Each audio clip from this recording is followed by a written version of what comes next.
Today we are starting Unit 5, which is all about lines and graphing, and we're starting the unit off talking about something called rate of change, which is essentially the same thing as slope, which I'm hoping sounds familiar to you. We'll really dive into that next time. Today is specifically about something called rate of change. So let's start it off.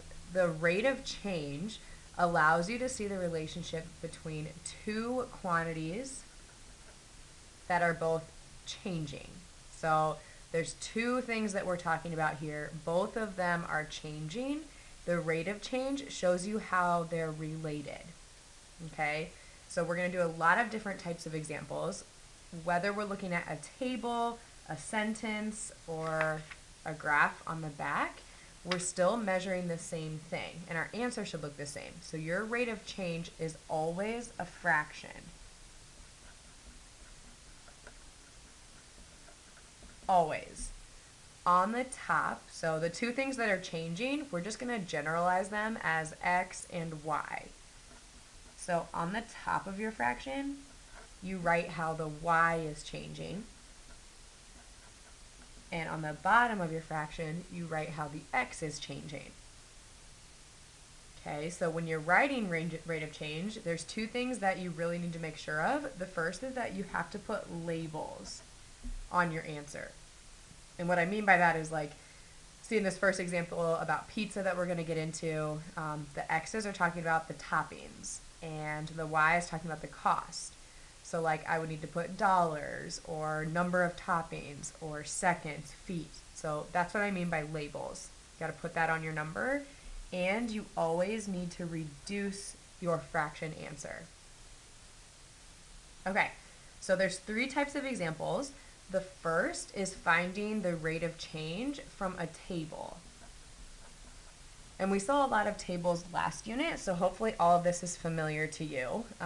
Remember, and I kind of mentioned it already, that the x is on the left and the y is always on the right. So my answer, my rate of change, is going to be a fraction, y on top, x on bottom, and it's really just going to show how these two things are related. So we're looking at a table that's showing how the cost of a pizza is related to how many toppings you buy. So if you buy 0 toppings, you spend 10 bucks.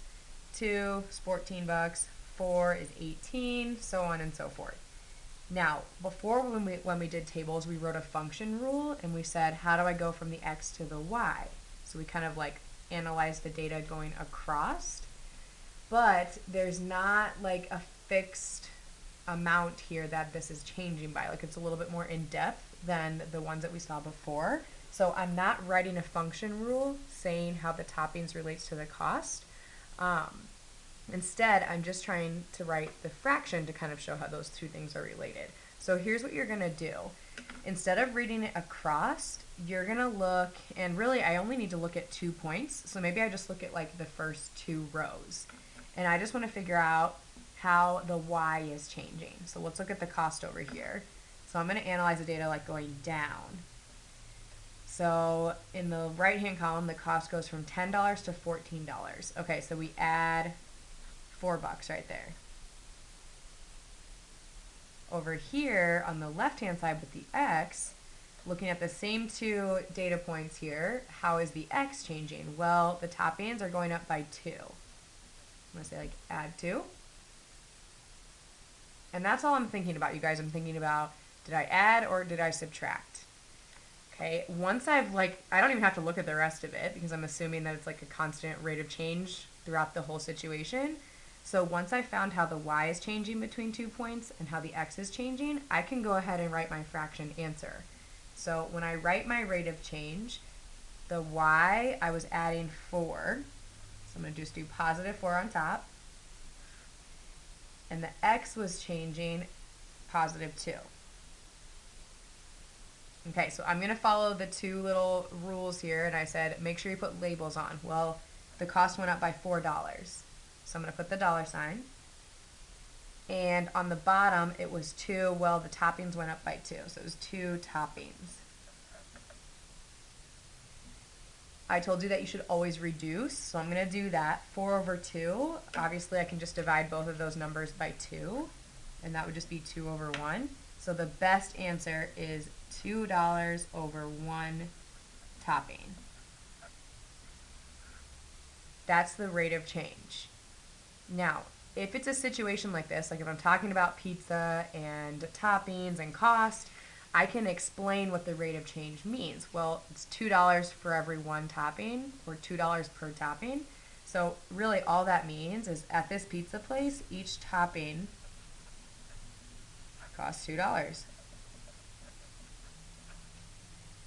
To write a function rule, it would be a little bit more challenging just because it's not just if you buy one topping, the pizza's $2. Like no toppings cost $10. So there's obviously like a fixed rate for how much the pizza cost. We're not going to get into that today. All I wanted to show was the cost is changing, the toppings are changing. How are those two things related as they're changing? And this is exactly it.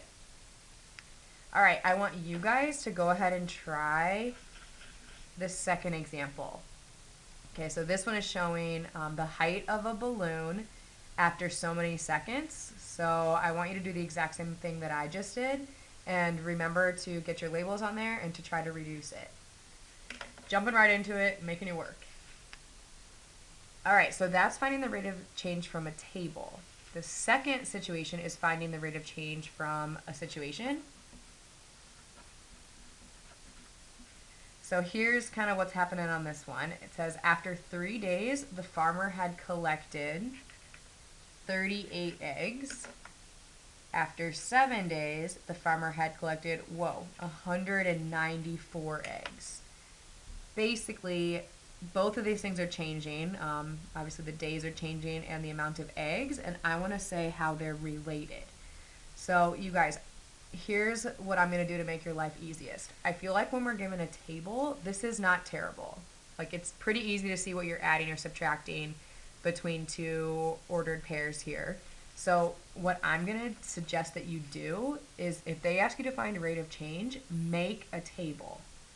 Okay, because if you got that part down, it makes your life so much easier. So there's two things that I'm talking about here, the days and the eggs. The days are your x. And I know that because days are independent. Time is going to pass regardless of anything else. Days stand alone. The number of eggs, that's going to be acting as my y, and I know that that's dependent. The number of eggs that the farmer collects depends on how many days he's collecting them for. Okay, and I feel like most of us probably would do that, but I'm going to make a table out of these two, and basically this is just two ordered pairs. So like after 3 days, 38 eggs. After 7 days, 194. So once you kind of organize the data into a table, you can do exactly what I did on the first example. So I want to see how these two things are changing. If you need a calculator because you can't see, well, what do I do to go from, and I want to look at the y's first, what do I do to go from 38 to 194? Well, go backwards and just subtract if you need to. That is changing by 156. Over here in the x's, a little bit easier to see, I just added 4. Okay, so to write my rate of change, I just do, again, how y is changing over how x is changing. So the y's, it was going up by 156. So I put that on top. And get your label on there, it was 156 eggs. The x was changing, it went up by 4, so that's my bottom number. And get my label on there, that's days. I definitely want to reduce this. Let me show you a really easy way to reduce. It's kind of like cheating, your calculator will do it for you. If you just type in 156 over 4 as a fraction, it'll simplify it for you. So it's just 39. You always want to write your rate of change as a fraction. So if it's simplified to just be 39, make it 39 over 1. Okay, I'm going to get my labels back on there. And that would be my answer. And if it asked me to explain, which it didn't, I could easily do that, hopefully. All this means for the situation is that the farmer collects 39 eggs every 1 day. That's pretty good. That's a lot of eggs every day. Feed a lot of people that way. Okay, so that's from a situation. The last example is finding the rate of change from a graph. A lot of graphing in this unit. Get excited. One thing I want to point out, people get really tricked up on these because they do not take note of what they're counting by on the x and on the y-axis. So you have to make sure that you take note of the scale in both of those places. So they're not always counting by one. Like if I look at the first example, this is a graph to show how much oregano costs, like per ounce. This is counting by 1 on the x-axis. So that's pretty good. But on the y-axis, notice every 2 moves is actually 1. So they're counting by 50 cents. So you have to be really careful and take note of that. Okay, it's not always like up 1 over 1. Gotta watch the scales. Honestly, you guys, whether it's a graph, a sentence, or a table, I'm gonna suggest that you make a table, because once you get in that habit, you do the same thing every time and you don't have to think as hard. So I really just want to say how the weight of the oregano is related to how much it costs. Okay, so the x's in my table, that's going to be the weight. And the y's on the y-axis here, that's the cost. So as you can kind of tell, you only need, sure you can fill in tons of points on your table, but you only need 2 points. That's what I had on the 2 examples I've done so far. So I'm just going to find 2 good points to use from this line. So you're looking for a place where the red line goes like right through the corner of one of the boxes. So I can see that happening right here and right here. So I just want to say what ordered pairs those are. And then I can fill them in my table, and then I can find rate of change.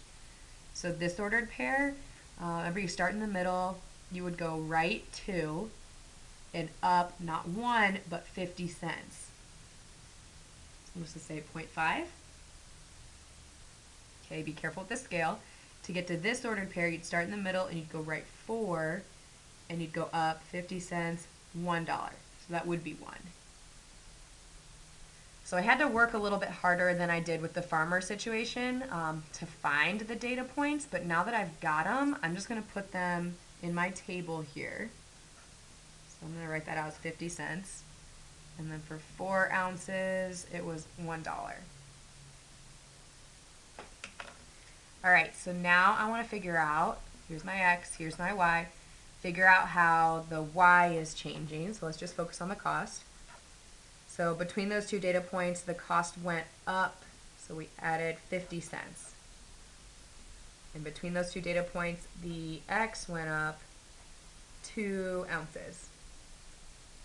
So now I can write my rate of change. So remember, it's always the y, how that number was changing. So it was 50 cents. And we get my $sign on there, get my label. So it's 50 cents, and the weight went up 2, and the weight was measured in ounces. Okay, I want to try to reduce this. To me, and let's see if my calculator does this nicely. No, it doesn't like the decimal within the fraction. So just think about it. I mean, 50 cents and 2, those are both even. So you can just divide them both by 2. Like 50 cents cut in half is 25 cents. 2 cut in half is just 1. And that would be simplest form. So let's see, it'd be 25 cents and 1 ounce. And they do want me to explain this. So that's my rate of change. The labels are on there. It's reduced. I'm good to go. So for the situation, the price of oregano, basically it cost 25 cents per ounce. Or I'm going to say each ounce of oregano costs 25 cents. Okay, I'm going to do the last one for you just because It's a little bit different since it's going downhill as opposed to the line going uphill. It changes just a bit, but I still want to do the same thing I've done on all of these. I want to make a table so I can find how x's and y's are changing, and that makes my rate of change a whole lot simpler. So the x-axis, you guys, that's talking about miles traveled. And the y-axis here is showing how much fuel is in your tank, and that's being measured in gallons. And this graph is showing how much gas is in my tank of gas. So let's find 2 points so we can fill in our table. Let's see. We've got a few options. I'm going to go for this one right here, which maybe a lot of people would overlook right at the top. So I got to name that ordered pair. And I'm going to go for this one. Actually, those are my only options, so hopefully you would notice that one at the top. All right, I'm going to take note of the scale. Like, be careful on the x-axis. 2 places moved is 100. So 1 place moved would be 50. So they're counting by 50. If I look at the y-axis, going up 2 is actually up 5. So up 1, cut that in half, would be 2.5. And this would be 7.5. And this would be 12.5. So every 1 move is actually 2.5. So be really, really careful with the scale. So if I say what ordered pair this is, you start in the middle. Notice none of the negative stuff is happening on these graphs because real life situations, you're only looking at positives. So I wouldn't go left or right. The x would be 0. You just go up 15. So that's my first ordered pair. This ordered pair, let's see, it looks like I go right 150, and I go up, not 2, 5. Okay, that's all I need. I just need 2 data points to kind of analyze what's going on and write the rate of change. So x, y. Check out how y is changing. I actually am not adding this time. This is the first time I'm seeing this. I'm subtracting 10 to go from 15 to 5. On the right, or on the left with the x's, that goes up, so I am adding 150. When I write my rate of change, the negative doesn't make anything different there. I still want to write a fraction. How x is, or how y is changing goes on top. So I went down 10. The x is changing by 150. So let me get my labels on there. It was gallons. And then on the bottom, miles. And I want to see if I can reduce this. And guys, a little trick here. You can put it in your calculator, but if there's a 0 at the end of both numbers, you can just slash the zeros off. So that'd just be -1. Keep the negative on there. That shows me that it's going down over 15 miles. That would be my rate of change. And to explain this, so if you think back to the tank of gas situation, it's -1 gallon every 15 miles. So that means that every 15 miles that you drive your car, you lose or use 1 gallon of gas.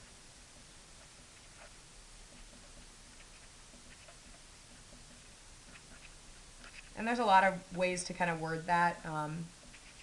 This is just one, but as long as you explain it in that way, you'll be good.